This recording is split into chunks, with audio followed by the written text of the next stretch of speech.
Boom, there it is. What's up, YouTube? Welcome back to the channel. It's DeMarius Jackson. So I'm stuck in my house on a typhoon day. If you didn't know, I live here in Okinawa, Japan, and we have typhoons every once in a while. We're in that season here. Let's take a quick look out the window.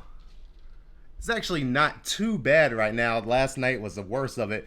But anyway, I was in my room doing some practicing and I thought I'd make a quick video about Altissimo arpeggios. So I practice these a lot in my warm-up routine, and it's something that I've been working on over the course of years, just gaining fluidity and all the upper register notes. So without further ado, let's go through it.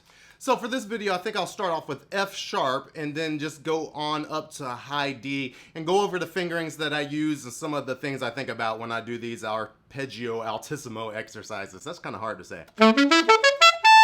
So that first one is F sharp, and most saxophonists do this anyway, but if you don't, I use that side F sharp. I don't actually use the F sharp key that's on most modern day newer saxophones. I use the front fingering for that. Hopefully this will focus, but this one right here, middle C, and then the side joint right down there.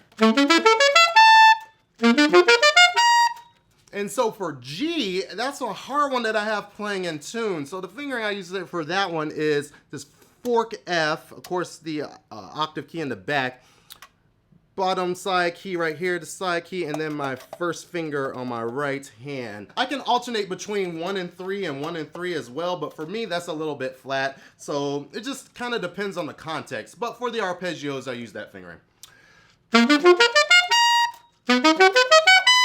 Alright, and then for G sharp or A flat, what I do is I use 1 and 3, 1 and 3, and then side C here. It works out very well for me, at least, getting off of the E flat or the D sharp. Alright, and then for that A, what I use is actually 2 and 3, or I should say 2 and 3 in my left hand, and 1, 2, and 3 in my right. Sometimes I used to put down this B flat. For me, it's a little sharp, but that fingering works very well, once again, coming off the E.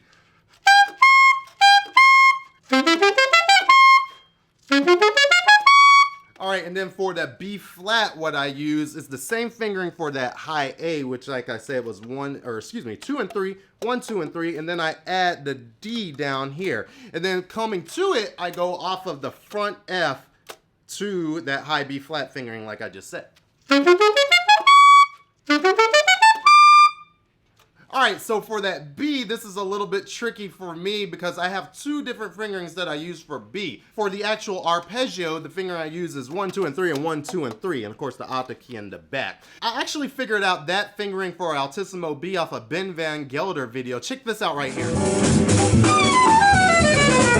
He was playing this descending line coming off of a C major scale, and I'm a dork like that. I really try to look at people's fingers when they play. It's weird, but whatever. And it works very well coming off of that C in a scalar line like this. Which leads me to the C major arpeggio. And so for this one, this is very odd, and it's probably not the most efficient way to do it, but give it a try, it might work for you. For this one, I actually use for the G in the arpeggio, I use 1 and 3 and 1 and 3 in this hand, and I use the exact same fingering for the high C. I just adjust my voicing. So it sounds like this. Alright, once again, I have to watch the intonation of that, but I have a whole video on voicing. I'll leave a link to it up here somewhere, but it's just moving your tongue around, trying to affect the actual direction of the wind speed, and it ends up resulting in two different notes. So yeah, that's what I use for C, and then once again, it works very well on that Ben Van Gelder line. Alright, let's move on to C sharp. Alright, so for this one, there's a couple of moving parts here. Of course, we have the normal. So for this one, I actually use side F, so 1, 2, and 3, and of course the high side key right here, the high F.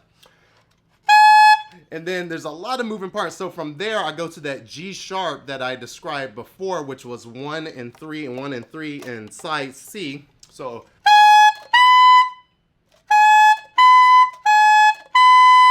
and then from there, all I do is finger a high E. So my actually high E, not altissimo high E, and I just overblow it to the C sharp.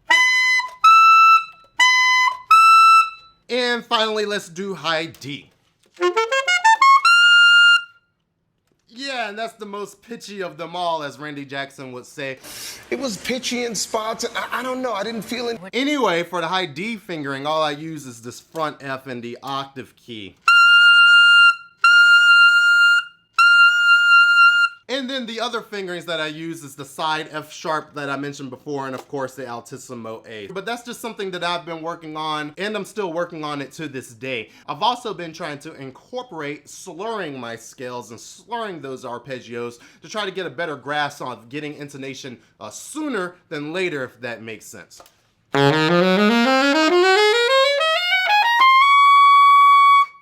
Anyway, that's a video for later. Hope you enjoyed the video. Like, comment, subscribe, share it with a friend and all that good stuff, and I'll catch you on the next one. Out.